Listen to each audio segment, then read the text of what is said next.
Hello, my dear students and my dear friends. Today I am going to start chapter 3 of class 10th NCERT Mathematics, and the chapter name is Pair of Linear Equations in Two Variables. Friends, you already studied this chapter in your previous class, means in the 9th class. So I expect that you already know the basic concept behind the pair of linear equations in two variables. Even if you have a doubt, I'll clear each and every aspect of this chapter. So I'll be discussing the basic key points and the basic questions. Okay, तो ये chapter है आपका pair of linear equations. Means linear equation तो है लेकिन उनका pair. और कैसी लीनियर इक्वेशन है ये? टू वेरिएबल में. हिंदी मीडियम में भी अगर एनसीईआरटी आप पढ़ रहे हैं तो चैप्टर का नाम आपके क्या है? दो चरों वाले रैखिक समीकरण. ठीक है, यहां तक क्लियर हुआ होगा. अब सबसे पहले हम बात करते हैं कि what are linear equations. Linear equations या रैखिक समीकरण क्या होते हैं? तो बहुत सिंपल है. आपने पॉलिनोमियल्स या बहुपद के बारे में पढ़ा था, तो उसमें क्या था? हमने पढ़ा था उनमें डिग्री के बारे में, डिग्री या घात.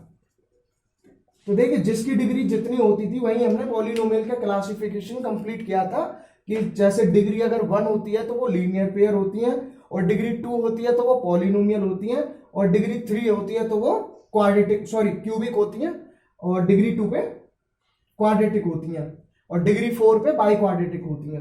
तो हमें ऐसी पॉलिनोमियल या ऐसी इक्वेशंस के बारे में पढ़ना है जिनकी डिग्री कितनी होगी आपकी? Equal to 1. डिग्री होगी आपकी 1. तो अगर हम स्टैंडर्ड फॉर्म की बात करते हैं तो ये लीनियर पेयर्स की स्टैंडर्ड फॉर्म है, जैसे कि a1x plus b1y plus c1 equal to 0, और यहाँ पे a2x plus b2y plus c2 equal to 0. तो यहाँ पे हम फाइंड आउट करें तो x का अगर कोफिशिएंट यहाँ पे हम देखें तो क्या है? मतलब a1 x का कोफिशिएंट, b1 भी, और y का coefficient as it is a2 x का, b2 y का, और c1 and c2 are the constant terms for two equations. अब हम बात करेंगे जो आगे हमारा जो क्लास 10th में जहां पे एक्सरसाइजेज है उनमें हम लीनियर पेयर जो है हमारी इक्वेशंस के, उन्हें हम सिंप्लीफाई करेंगे, सॉल्व करेंगे, सॉल्यूशंस को फाइंड आउट करेंगे, एक्स और वाई की वैल्यू निकालेंगे. तो उसमें क्या है? There are two methods of solving the pair of linear equations. These two methods are, your first one is graphical method and second method is your algebraic method. okay, अब graphical जो algebraic हमारा जो कि main है, जिसमें हम 3 method पढ़ेंगे. पहला होता है सब्स्टिट्यूशन मेथड, जिसको हिंदी में बोलते हैं हम विस्थापन विधि. एलिमिनेशन मेथड हमारा सेकंड मेथड होता है algebraic में, जिसे हम बोलेंगे विलोपन विधि. और your third one is cross multiplication method, जो क्या होता है? वज्र गुणनखंड विधि होता है. तो ये आपका बेसिक रहा. तो सीधे सीधे हम आपकी एक्सरसाइज शुरू करते हैं. दैट इज योर एक्सरसाइज 3.1, और क्लियर करेंगे सारे कॉन्सेप्ट्स को. तो सबसे पहले हम देखेंगे कि how to solve the pair of linear equations in two variable with the graphical method. Graphical method से हम इन्हें कैसे सिंप्लीफाई कर सकते हैं. तो देखिए, आपकी अगर एक्सरसाइज 3.1 की अगर हम बात करें, सबसे देखिए वर्ड प्रॉब्लम बहुत आसान होती है. आपको एक x की वैल्यू फाइंड आउट करनी है और एक y की वैल्यू फाइंड आउट करनी है. तो जो आपका 3.1 है, जैसे साथ में मैं दिखाऊंगा वर्ड प्रॉब्लम और उन्हें सॉल्व भी करेंगे. ये क्वेश्चन कह रहा है आपका कि Aftab tales his daughter. Aftab अपनी बेटी से कह रहा है. तो देखिए, सबसे पहले इनमें आपको दो फैक्ट, कुछ भी आप मान लीजिए, किन्हीं दो पर्सन या कुछ कोई टू थिंग्स के बारे में बात हो रही होगी, जिसमें हम एक को x मानेंगे और एक को ही मानेंगे y. तो चले आगे. तो इसमें देखिए आफ्ताब और डॉटर दो चीजें आ रही हैं, और इनमें आप रफली देखें तो इसमें एज से रिलेटेड बात हो रही है. तो आप सबसे पहले कह सकते हैं कि let present age of Aftab की अगर हम बात करें तो वो हमने मान ली x ईयर्स. ठीक है.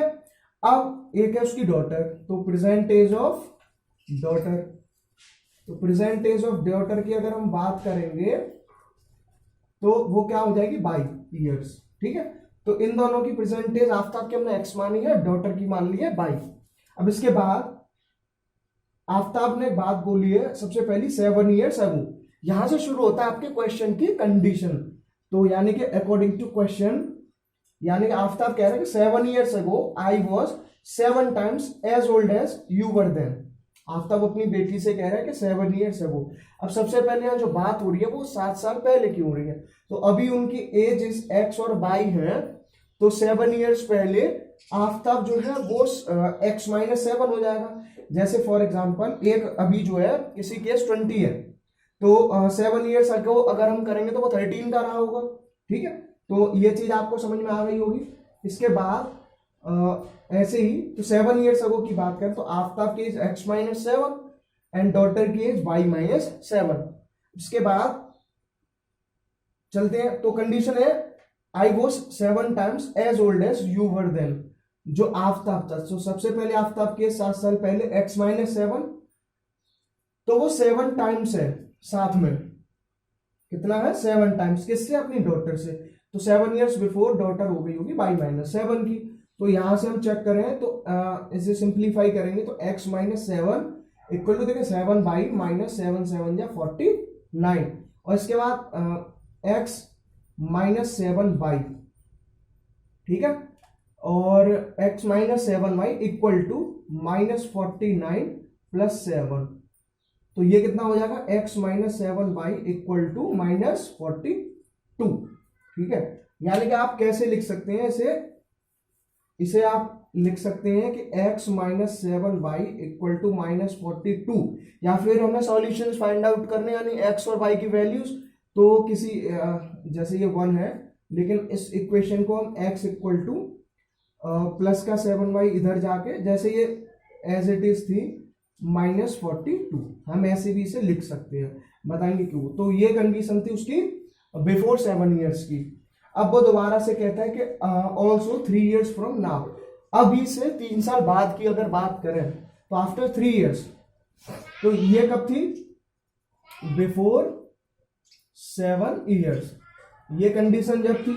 अब कंडीशन जो है आफ्टर 3 ईयर्स की है, तो 3 ईयर्स में यानी अभी वो x का है तो x प्लस 3 का हो जाएगा, जैसे 20 से 23, अभी किसी केस 20 है तो आफ्टर 3 ईयर्स वो कितने का हो जाएगा 23 का। ऐसे ही यहाँ पे आफ्ताब 3 ईयर्स आफ्टर कितना हो जाएगा x प्लस 3, और डॉटर कितनी हो जाएगी y प्लस 3। तो चलते हैं, तो इसके आगे वो कह रहा है I shall be 3 times as old as you will be, यानी कि आज से 3 साल बाद आफ्ताब, तो सबसे पहले वो x प्लस 3 का अपनी बेटी की एज का भी 3 गुना हो जाएगा, जितना कि उसकी बेटी अब से 3 साल बाद होगी, तो 3 साल बाद y प्लस 3 होगी। तो ये हो गया x plus 3 equal to 3y plus 3 3 9, और इसे हम और क्या लिख सकते हैं, इसे लिख सकते हैं x is equal to 3y, देखिए प्लस का 3 इधर जाएगा माइनस का हो जाएगा, तो प्लस 9 माइनस 3 होते हैं आपके प्लस के 6। तो ये आपकी दो इक्वेशंस हो गई। अब आपको इन दोनों इक्वेशन से सॉल्यूशन फाइंड आउट करना है ग्राफिकल मेथड से। यही आपकी एक्सरसाइज 3.2 में भी आपको यही करना है। तो देखिए करते हैं, तो आपको करना क्या है, अगर मैं फर्स्ट इक्वेशन के लिए बात करूं, पहली वाली इक्वेशन के लिए, तो आपको क्या करना, आप कॉलम बनाइए x और y के, ठीक है, दिख रहा है, हाँ, तो x और y के हमने कॉलम्स बनाए हैं यहाँ पे, और इसके बाद हम इनमें वैल्यूज को फाइंड आउट करेंगे। तो जैसे कि हमें रेलिवेंट वैल्यूज लेनी है जिससे कि हमें ग्राफ बनाने में आसानी रहेगी। तो यहां अगर हम बात करते हैं तो देखिए यहाँ पे माइनस का 42 है और ये प्लस का 7y है, तो x की कुछ ऐसी वैल्यूज लेते हैं जो इसके आसपास ही रही है। अगर मैं y की वैल्यू कितनी ले लूं, यहाँ पे देखिए अगर मैं y की वैल्यू लेता हूँ 6, ध्यान देने की बात है, y की वैल्यू मैंने ये फर्स्ट के लिए 6 ली, तो 7 6 42, ठीक है, और 42 माइनस 42 0। तो जब y की वैल्यू 6 है तो x की वैल्यू हो गई 0, एक वैल्यू हमारी आ गई। और ऐसे ही हम और क्या ले सकते हैं, देखते हैं दोबारा, बताइए। अगर मैं यहाँ पे कितना ले लेता हूं कुछ थोड़ा आगे पीछे भी अगर हम करना चाहें, जैसे कि मान लो एक वैल्यूज मैंने ले ली y की 7, ठीक है, तो 7 का मल्टीप्लाई 7 में करेंगे तो 7 7 जा 49, और 49 माइनस 42, 49 माइनस 42, तो x की वैल्यू भी 7 रही, सॉरी 7 रही, क्योंकि 7 7 जा 49, 49 में से 42 सब्ट्रैक्ट करते हैं तो 7 बचता है। तो हमारी दो वैल्यूज यहाँ पे आ गई।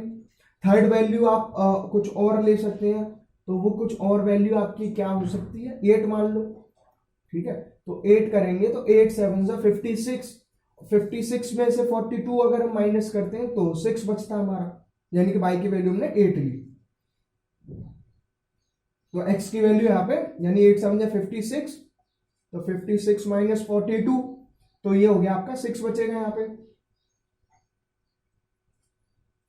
सॉरी यहाँ पे बचा आपका 4, मैंने गलत बोल दिया, 6 में 2 गए तो 4 बचे, यहाँ पे सॉरी 14 बचेंगे आपके, तो यहाँ कितने बचे आपके 14, वो मैंने गलत बोल दिया था, एक्सप्लेन करने में मिस्टेक हो गई। अब सेकंड की अगर हम वैल्यू निकालेंगे तो वो हो जाएगी आपकी, उसके लिए भी x और y हमने ऐसे ही करना है, ठीक है, तो ये हो गया हमारा इस तरह से। और यहाँ पे देखिए, अब यहाँ पे x की वैल्यू जो है x equal to 3y plus 6 है, कितनी है 3y प्लस 6, तो यहाँ भी y की वैल्यू मैं कितनी ले सकता हूँ, y की वैल्यू सपोज अगर मैं 0 लेता हूँ, y की वैल्यू मैं 0 लेता हूँ, तो y की वैल्यू 0 पे ये बचेगा यहाँ पे 6 का, ठीक है। अब इसके साथ में अगर मैं यहाँ पे सेकंड में मान लो y की वैल्यू कितनी ले लूं, चलिए एक वैल्यू हम ले लेते हैं माइनस की, तो मान लीजिए माइनस की मैं 0 करना है मुझे, तो मैंने देखिए माइनस की वैल्यू ली 2, y की वैल्यू होगी माइनस के 2, तो 3 2 जा 6 माइनस के यानी कि ऐसे माइनस 6 प्लस 6, तो ये कितना हो जाएगा, ये हो जाएगा 0, यानी कि x कितनी हो जाएगी 0। और थर्ड वैल्यू में मान लीजिए मैं ऐसे ले लेता हूं 1, यानी कि y की वैल्यू को कर दिया मैंने 1, तो 1 किया तो 3 1 जा 3 और 3 प्लस 6 कितने होते हैं 9 होते हैं, ठीक है। अब हमारे पास पहली और दूसरी इक्वेशन में x और y की वैल्यूज आ गई, ठीक है, जो कि हमें सॉल्यूशन हमें निकालना होता है। अब इन्हीं को हम ग्राफिकली रिप्रेजेंट करते हैं, क्या करते हैं, ग्राफिकली हमें रिप्रेजेंट करना है, तो ग्राफिकली हम रिप्रेजेंट करेंगे। देखिए तो मैं ग्राफ बनाता हूं, यहाँ पे जो है ग्राफ में क्या है, ये मैंने बना दिया ग्राफ इस तरह से, और ये x का ग्राफ x एक्सिस होती है, ये y एक्सिस होती है, तो x पे कितनी वैल्यूज आ रही है हमारी, यहाँ सारी पॉजिटिव है, यहाँ भी पॉजिटिव है, तो जैसे कि x की वैल्यू सारी पॉजिटिव है, तो आप इसे इस तरह भी बना सकते हैं कि y के लिए हमारे पास थोड़ा स्पेस बच जाएगा, ये y एक्सिस हो गई। तो सबसे पहले x की वैल्यूज को लिखते हैं 0 1 2 3 4 5 6 9 तक जा रही है, 7 8 एंड 9, तो ये 9 तक हमने x की वैल्यूज को लिया। अब इसके बाद y की वैल्यूज की अगर हम बात करें तो प्लस में जो y की वैल्यू है वो 8 तक है, ऊपर कहां तक है 8 तक, तो चलिए 1 2 3 4 5 6 7 एंड 8 तक ये हमारी y की वैल्यूज हो गई। अब माइनस में भी है कुछ वैल्यूज, वो है आपकी माइनस के 2 ओनली, तो यहाँ पे -1 एंड यहाँ पे माइनस के 2। अब ये हमने वैल्यूज को लिख लिया, आप आराम से समझ सकते हैं पहला क्वेश्चन है क्या प्रोसीजर चल रहा है, क्या स्टेप्स हम रिपीट करते हुए जा रहे हैं। तो इसके बाद अगर हम यहाँ पे देखते हैं तो शुरू करिए पहली इक्वेशन के लिए, जब x की वैल्यू 0 है तो y 6 है, यानी कि 0,6, तो x तो हो गया 0 और y की वैल्यू हो गई 6, तो ये एक पॉइंट हमारा ये हो गया, एंड दैट पॉइंट इज 0,6, अभी लिख देंगे जरूरत पड़ेगी तो।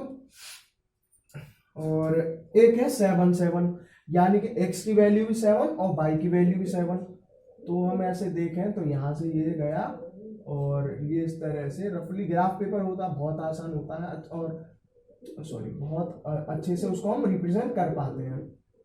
तो ये पॉइंट है आपका 7,7, और ये जो पॉइंट है पहला ये है 0,6।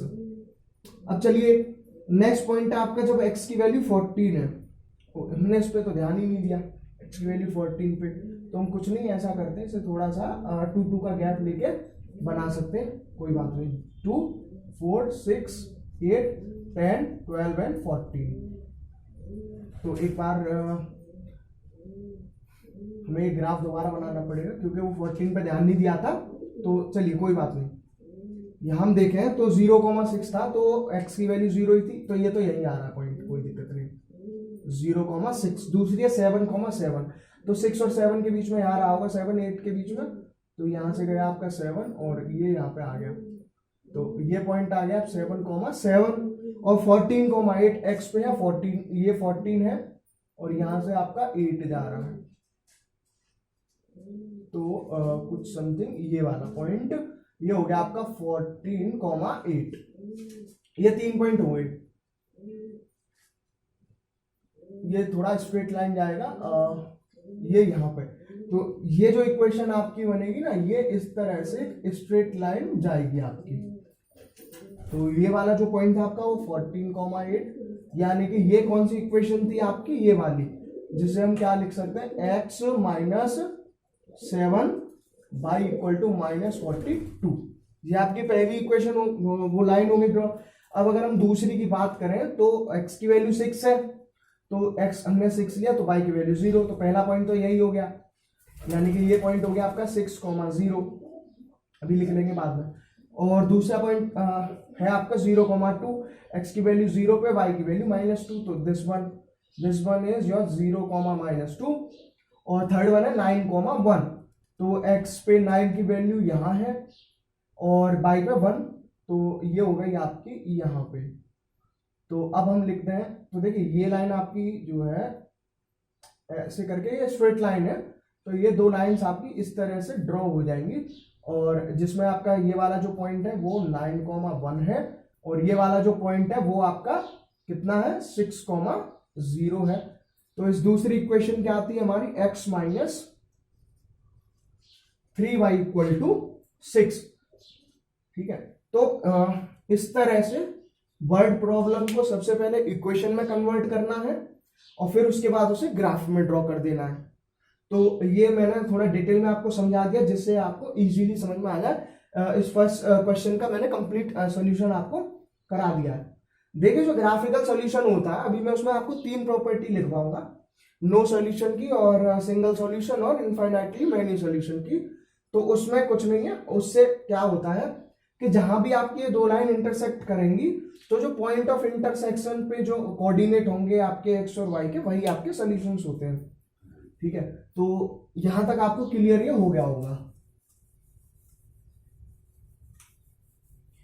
आप ऐसा नहीं है कि एक्स और वाई की यही वैल्यू लेंगे जो मैंने ली है, आप जो है जो वैल्यू लेना चाहें वो वैल्यू आप ले सकते हैं। सिर्फ आपका जो सॉल्यूशन का प्रोसीजर है वो एकदम अच्छा होना चाहिए, मतलब बिना कोई मिस्टेक के। अब आप इसे कंप्लीट कर सकते हैं इसके आगे।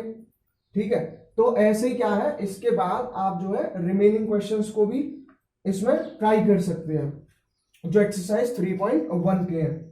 और वो क्वेश्चंस आपके क्या हैं, 2 क्वेश्चन और हैं। ठीक है, तो अब मैं आपको आगे जो है इक्वेशन ऑफ लाइन की प्रॉपर्टीज आपको बताता हूं। चलिए, यानी कि हम एक्सरसाइज 3.2 पे मूव करने से पहले 2 चीजें देखेंगे। तो हमने वो स्टैंडर्ड फॉर्म अभी लिखी थी यहाँ पे, वो क्या थी, जैसे कि a1x plus b1y plus c1 equal to 0 and a2x plus b2y plus c2 equal to 0। अभी हमने ये स्टैंडर्ड फॉर्म लिखी थी और इनको हमने एक्सप्लेन भी किया था।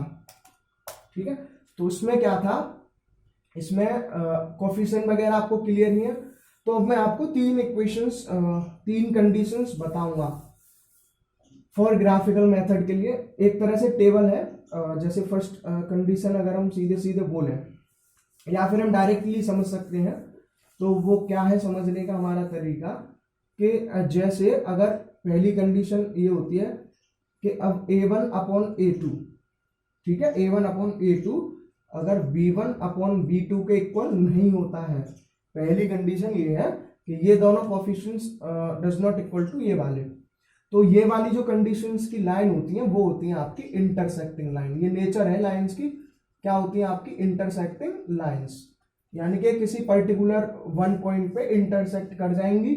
और ऐसी लाइंस में कितना क्या होता है, एग्जैक्टली वन सॉल्यूशन, एक सॉल्यूशन हो सकता है या फिर इसे यूनिक सॉल्यूशन भी आप बोल सकते हो, ठीक है। तो एग्जैक्टली वन सॉल्यूशन यहाँ पे होता है। अब अगर हम सेकंड कंडीशन पे मूव करते हैं, जो आपकी होती है तीनों, मतलब a1 upon a2 equal to b1 upon b2 equal to c1 upon c2, तो ये कंडीशन जो आपकी कहलाती है, ये कहलाती है कोइंसिडेंट लाइंस। कैसी कंडीशन है, कोइंसिडेंट लाइंस की। और इसमें क्या होता है आपके इनफाइनाइटली मैनी सॉल्यूशंस होते हैं, यानी कि इनफाइनाइटली, यानी कि अनगिनत, इनफाइनाइटली सॉल्यूशंस। कोइंसिडेंट लाइन एक के ऊपर एक ओवरलैप कर सकती है, जो इस तरह से हमारी होती है। और आपकी जो थर्ड कंडीशन इसमें होती है वो होती है a1 upon a2 is equal to b1 upon b2 but this does not equal to c1 upon c2। So this type of line is called parallel lines. आपकी जो ग्राफ में दो इक्वेशंस की जब आप लाइंस को ड्रॉ करेंगे तो वो पैरेलल होंगी, और ऐसी कंडीशन में आपका होता है नो सॉल्यूशन, कोई भी सॉल्यूशन आपका नहीं होता है। तो ऐसी इक्वेशंस को हमें सॉल्व नहीं करना है जहां भी हमें सॉल्यूशन निकालना अलजेब्रिक मेथड से, ठीक है।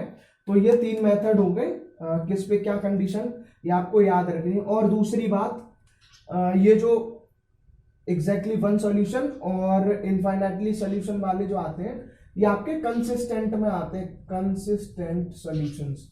इनको कंसिस्टेंट सॉल्यूशन भी बोल सकते हैं, और कंसिस्टेंट सिस्टम्स या सॉल्यूशन जो भी। और जो पैरेलल लाइन की कंडीशन है, ये आती है आपकी इनकंसिस्टेंट में। ये किस में आती है आपकी, इनकंसिस्टेंट में। तो यहां तक जो है आपको क्लियर हो गई होंगी सारे क्वेश्चंस जो है। तो अब मैं आपकी नेक्स्ट एक्सरसाइज में मूव कर रहा हूं, ठीक है। और वो आपकी एक्सरसाइज क्या कहती है, वो आपकी एक्सरसाइज, चलते हैं उसमें। अब देखिए ग्राफिकल सॉल्यूशंस आप कर लेंगे, मैंने पहला बहुत डिटेल में आपको एक्सप्लेन कर दिया, उसका मैं एक क्वेश्चन और करा दूंगा तो आप उसे इजीली समझ सकते हैं, ठीक है। और आपको ये तीनों टाइप के सॉल्यूशंस भी समझ में आ गए होंगे, कहाँ पे यूनिक होगा, कहाँ पे जो है इनफाइनाइटली सॉल्यूशंस होंगे, और कहाँ पे कोई सॉल्यूशन नहीं होगा, यानी कि नो सॉल्यूशन वाली कंडीशन। अब देखिए जैसे कुछ वर्ड प्रॉब्लम है आपके पास एक्सरसाइज 3.2 में, वो प्रॉब्लम्स क्या है, ग्राफ आप ही बनाएंगे, मैं सिर्फ आपको हिंट देता हूं। जैसे 10 स्टूडेंट्स, ये फर्स्ट क्वेश्चन है, जो कह रहा है 10 student of class 10th took part in mathematics quiz. 10 student है टोटल, ठीक है। और इसके आगे वो कह रहा है कि if the number of girls is 4 more than the number of boys. तो देखिए मैंने अभी पहले क्या बताया था कि कोई भी पर्सन या दो ऑब्जेक्ट्स आपको दिए होंगे, उनको आपको एक्स और वाई लेना है। तो यहाँ पे गर्ल्स एंड बॉयज हैं, तो मान लीजिए लेट नंबर ऑफ गर्ल्स कितने होंगे आपके, मान लीजिए एक्स हैं, तो नंबर ऑफ बॉयज को हमने मान लिया बाई। तो देखिए सबसे पहली इक्वेशन तो आप यही बना देंगे कि जो वो कह रहा है ना 10 स्टूडेंट्स, यानी कि girls plus boys equal to 10 है यहाँ पे, तो फर्स्ट इक्वेशन आपकी x plus y equal to 10 यहीं पे बन जाएगी, ठीक है। और इसके आगे दूसरी क्वेश्चन, दूसरा जो अकॉर्डिंग टू क्वेश्चन अगर हम देखेंगे वो है कि if the number of girls is 4 more than the number of boys, जो गर्ल्स हैं वो बॉयज से 4 ज्यादा हैं। फॉर एग्जाम्पल 10 बॉयज हैं तो 14 गर्ल्स हो जाएंगी। तो यहाँ पे यानी कि जो नंबर ऑफ गर्ल्स है इज 4 मोर देन, यानी कि 4 more than the number of boys. तो ये जो इक्वेशन बनी वो बनी x equal to y plus 4 या x minus y equal to 4, आप जैसे चाहे वैसे लिख लें। तो आपको फिर से वही करना है कि x और y की तरह, जैसे अभी मैंने 3.2 का जो वन क्वेश्चन था उसको कराया था, ठीक है। तो उसके बाद जो है आप यहाँ पे कोई भी एक जो दोनों इक्वेशन के लिए आप यही करेंगे, और कोई भी प्रॉब्लम होती है तो प्रीवियस क्वेश्चन को आप देखेंगे और ये करने के बाद आप ग्राफ बनाएंगे तो आपका हो जाएगा।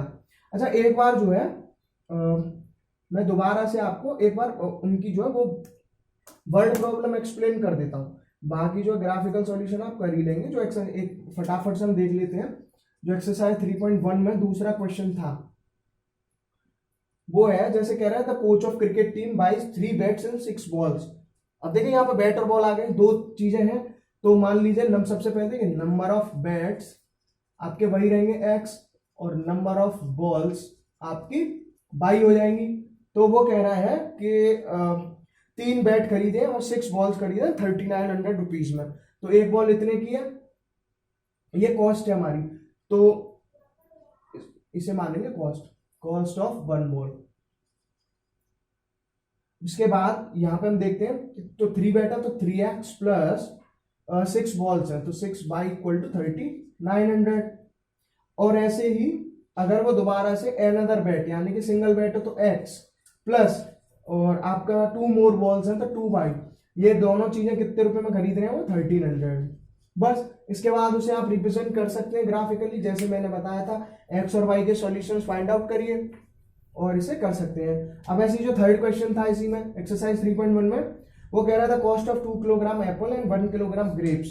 ये भी सेम है, आप एप्पल की जो कैटेगरी है आप उसको x के अंदर लीजिए और जो ग्रेप्स की कैटेगरी है उसे आप y के अंदर लीजिए। तो इसमें क्या होगा, तो 2 किलोग्राम एप्पल है तो 2x प्लस 1 किलोग्राम ग्रेप्स है तो सिंपल y इक्वल टू 160। अब ऐसे एक और इक्वेशन बनेगी, क्योंकि after a month the cost of 4 kilogram of apples and 2 kilogram of grapes is ₹300, यानी कि 4 किलोग्राम आपके एप्पल रहे दोबारा से और 2 किलोग्राम आपके ग्रेप्स रहे, तो इनकी जो कॉस्ट है टोटल वो 300 हो जाएगी। तो मैंने दोनों ही पेयर ऑफ लीनियर इक्वेशंस बना दिए हैं एक्सरसाइज 3.1 के। पहला पूरा डिटेल में समझा चुका हूं, उसी की तरह पे इनके ग्राफिकल सॉल्यूशंस आपके होने हैं। ठीक है, मैंने वैसे मेरा मन नहीं था लेकिन मैंने कहा एक बार आपको स्टूडेंट्स को हिंट दे देता हूं, तो अब आपको कोई दिक्कत होनी नहीं चाहिए इसमें। तो हम इस पे थे एक्सरसाइज 3.2 के में, ये भी सेम पैटर्न वही है, सिर्फ इसमें कुछ नहीं करना, जहां पे वो इंटरसेक्ट हो जाए तो उनका सॉल्यूशन आप लिख दीजिए कोऑर्डिनेट निकाल के। ठीक है, और अभी जरूरत पड़ेगी तो 1-2 क्वेश्चंस में जो मुझे टिपिकल लगेगा और इम्पोर्टेंट लगेगा उसे करवा देंगे। ठीक है, तो इसके बाद है आपका, अब देखिए जैसे अभी 3.1 के जो बैट बॉल और जो एप्पल ग्रेप वाले थे, ऐसे ही आपके 3.2 में पहले का दूसरा भी है। पेंसिल और पेन्स की बात हो रही है तो एक्स और वाई दोनों को मानेंगे, तो जैसे पहली कंडीशन है 5 pencils and 7 pen together cost ₹50, यानी कि 5x plus 7y equal to 50। उसके बाद 7 pencils and 5 pen, 7x plus 5y equal to ये हो जाएगा आपका 46। तो these are your 2 equations and now you can find out the values of x and y and put them and solve them graphically and represent the equations on the graph। ठीक है, तो अब हम इसके आगे के जो पार्ट है एक्सरसाइज 3.2 के पे उस पर हम चलते हैं। जैसे ये सेकंड क्वेश्चन इसका क्या कह रहा है, ये कह रहा है ऑन कंपेयरिंग द रेशियोज, मतलब वही है जो अभी मैंने लाइन की तीनों कंडीशंस को एक्सप्लेन किया है, आपको इसमें वही करना है। तो दिया क्या, you are given with the pair of linear equations and now first of all you have to check that the particular condition is being satisfied और नॉट। जो मैंने अभी 3 आपको बताई थी, for the intersecting line, coincident line and third one is a parallel line. Okay, तो देखते हैं, पूछा वही है। तो जैसे एक एग्जांपल लेते हैं, ये बहुत आसान है, इन्हें आप खुद से कर सकते हैं, you can solve them by itself. तो देखिए जैसे कि मैंने जो है सबसे फर्स्ट इक्वेशन यहाँ पे लिख दी 7x, जो फर्स्ट क्वेश्चन है। अब now you can compare these 2 linear pair equations with your standard form and your complete standard form में प्लस आता है। तो जैसे अगर कंपेयर करते हैं तो यहाँ पे your a1 is 5, a2 is 7, your b1 is -4, your b2 is 6 and your c1 is 8 and your c2 is -9।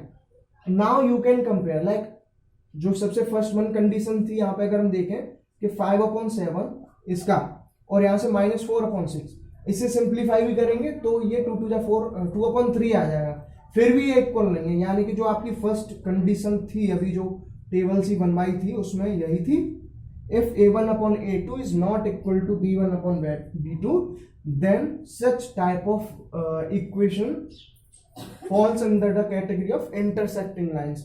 इनका क्या होगा, आपका वन सोल्यूशन होगा, क्या होगा, वन सोल्यूशन। और ये कैसा सिस्टम है, ये इंटरसेक्टिंग लाइन का सिस्टम है, या फिर एक कंसिस्टेंट भी बोल सकते हैं, अगर आपको ऑप्शंस में वो कंसिस्टेंट करके देता है। तो ऐसे क्वेश्चंस को आप कर सकते हैं जो भी आपके सेकंड ऑप्शन में दिए हुए हैं। इसके बाद हम बात करते हैं, तो वो क्या है, देखिए थर्ड वन, देखिए थर्ड वन में भी आपको इंटरसेक्टिंग कोइंसिडेंट और पैरेलल की बजाय उसने पूछा है कि कौन सा पेयर इनमें कंसिस्टेंट है, कौन सा इनकंसिस्टेंट है। तो अभी मैंने क्या बताया था कि जो है one solution, exactly one solution वाली कंडीशन यानी कि इंटरसेक्टिंग लाइन, और इनफाइनाइटली मैनी सॉल्यूशन वाली यानी कि coincident line, these both to conditions fall under the category of consistent systems. And the third one, that is your parallel line in which there is no solution, that falls under the category of inconsistent. ठीक है, तो इसके बाद इसमें भी आप इन्हें check कर सकते हैं, एक्सप्लेन करने का कुछ खास है नहीं, वही जब कंपेयर करना है। तो आपके फोर्थ क्वेश्चन पे अगर हम देखें तो ना ग्राफिकली रिप्रेजेंट करना है। मैं आपके आज इस वीडियो के पार्ट में आपके 3 क्वेश्चन और एक्सप्लेन करता हूँ फटाफट से एक्सरसाइज 3.2 के लिए, जो है जैसे 5 क्वेश्चन कह रहा है, इनकी लैंग्वेज में समझाता हूँ। Half the perimeter of a rectangular garden, एक रेक्टेंगुलर गार्डन है उसकी पेरीमीटर की हाफ। तो देखिए सबसे पहले हमें पता होता है कि पेरीमीटर जो होती है ऑफ रेक्टेंगल वो क्या होती है, वो होती है 2 with in bracket l + b, यानी कि लेंथ प्लस विड्थ। अगर अब हम हाफ द पेरीमीटर की यहाँ पे बात करते हैं, हाफ द पेरीमीटर, तो यहाँ 2 से डिवाइड करेंगे तो ये ऊपर वाला 2 कैंसिल हो जाएगा, यानी कि हाफ द पेरीमीटर का मतलब हो गया the sum of length and width. अब इसके बाद ये कह रहा whose length is 4 metre more than its width. सबसे पहले लेंथ एंड विड्थ है, तो मैंने मान लिया, मान लो लेंथ आपकी x है, यहाँ पे लेंथ आपकी x है और विड्थ यहाँ पे y है, ठीक है। अब जो है पहली कंडीशन जो हाफ द पेरीमीटर वाली है, यानी कि sum of the length and width, तो पहली इक्वेशन आपकी x + y इक्वल टू, देखिए half the perimeter of a rectangular garden whose length is 4 metre more, यानी कि जो लेंथ है 4 metre more than its width. तो देखिए ये दूसरी पहली कुछ ही मान लीजिए, और उसकी जो पेरीमीटर है 36 मीटर दी है, क्या दिया, 36 मीटर। तो आप इसे सिंप्लीफाई कर सकते हैं। तो आपको इसमें क्या करना है, यहां तक इसे सॉल्व करना है, ठीक है। और इसके बाद हम अगर बात करें, चलिए इसे सॉल्व भी करते हैं एक बार, मैं इसे आपको सिंप्लीफाई करके दिखाता हूँ, थोड़ा स्पेस नहीं है तो थोड़ा प्रॉपर लिखते हैं ऐसे।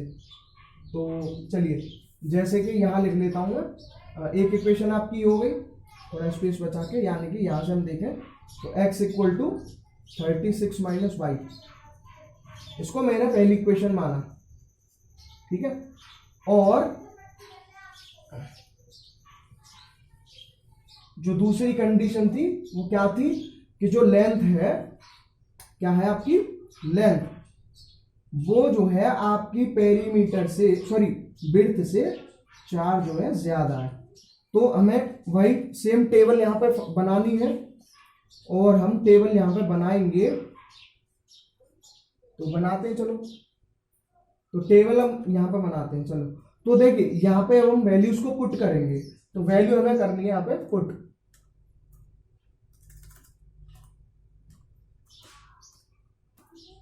वैल्यूज पुट हम करते हैं। तो यहाँ पे क्या होगा आपका, देखिए अगर मैं यहाँ पे y की वैल्यू कितनी ले लेता हूं, कुछ भी ले लीजिए, अगर मैं यहाँ पे y की वैल्यू लेता हूं, देखिए अगर मैं 36 ही ले लेता हूं, तो यार x की वैल्यू 0 हो जाएगी कि नहीं, सेम। अब यहाँ पे मैंने जो y की वैल्यू है वो कितनी ली, वो हो गई आपकी। कुछ और ले लीजिए, मान लीजिए मैंने लिया था 18, तो 36 माइनस 18 से ये भी 18 की हो जाएगी। और ऐसे ही सिमिलरली यहाँ पे अगर कुछ और लेते हैं, मान लीजिए 26, y की वैल्यू 26 लेते हैं, तो 36 माइनस 26 बचेंगे यहाँ पे आपके 10। सिमिलरली यहाँ पे दोबारा से हम देखें तो वही सेम चीज यहाँ पे निकल के आ जाएगी, जिसमें आपका क्या होगा, करते देखिए, अगर मैं यहाँ पे y की वैल्यू कितनी ले लूं 0, तो x की वैल्यू 4, और ऐसे ही अगर मैं यहाँ पे एक बार y की वैल्यू लेता हूं, मान लीजिए -4, y की वैल्यू को मैंने अगर -4 किया तो x की वैल्यू हम निकालेंगे तो वो 0 हो जाए, क्योंकि -4 + 4 0 ही होंगे। और इसके बाद यहाँ पे क्या हो जाएगा, एक वैल्यू और लेंगे तो y की वैल्यू होगी 2, और 4 + 2 होता है आपका 6। तो इस तरह से आपकी वैल्यूज हो गई। अब आप इसे सिंप्लीफाई करना चाहेंगे तो सिंप्लीफाई हम करेंगे तो आप जैसे चाहे वैसे कर सकते हैं। यहाँ पे जैसे y के एक्सेस है, ये x एक्सेस है, तो x की वैल्यूज देखिए यहाँ 18 तक जा रही है मैक्सिमम। तो आप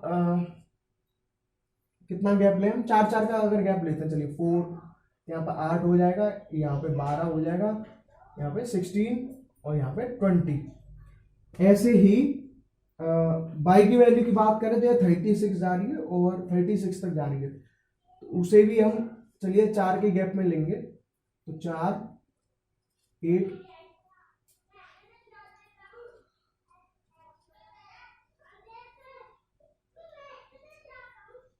थोड़ा जो है स्पेस कम पड़ रहा है, देखिए यहाँ पे करते हैं, देखिए यहाँ पे लेना, तो ये 0, 4,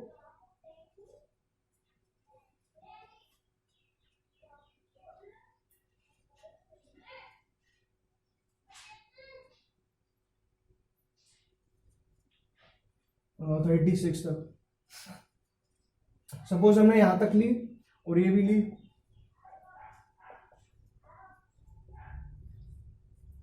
ठीक है, और बाई में वैल्यू -4 तक है, तो मान लीजिए -1, -2, -3 और -4। अब आप इसे रिप्रेजेंट कर सकते हैं जैसे चाहे, आप इसे वैसे रिप्रेजेंट कर लीजिए। 0,36 पे x पे 0, तो ये लाइन ये पॉइंट हो जाएगा। इसके बाद 18,18, तो देखिए 18 समाव यहाँ पे होगा और एक 18 जो है आपका यहाँ कहीं होगा, तो मैंने जो है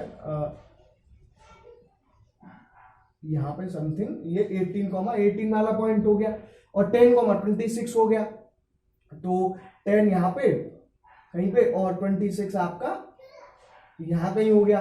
तो देखिए एक लाइन तो आपकी स्ट्रेट चली जाएगी, स्ट्रेट ही जाएगी, वो थोड़ा सा जब हम स्केल से ग्राफ पे प्रॉपर करते हैं तो हो जाती है। इसी तरह आप जो है दूसरे की वैल्यू को भी फाइंड आउट कर सकते हैं और उसे रिप्रेजेंट कर सकते हैं और चेक कर सकते हैं, ठीक है। तो अभी हम 3.2 पे हैं, इसके जो क्वेश्चन है आपके 6 और 7, अभी हम उसे, मैं आपके जो अभी इसी के जस्ट जो नेक्स्ट पार्ट अभी दोबारा से आएगा इसी वीडियो का, उसमें कंटिन्यू करता हूँ। और साथ में जो है जो आपके मेथड थे, कौन से, एल्जेब्रिक मेथड, जिनमें पहला सब्स्टिट्यूशन, दूसरा एलिमिनेशन और third one is your cross multiplication, उन्हें भी हम डिस्कस करेंगे स्टेप बाय स्टेप।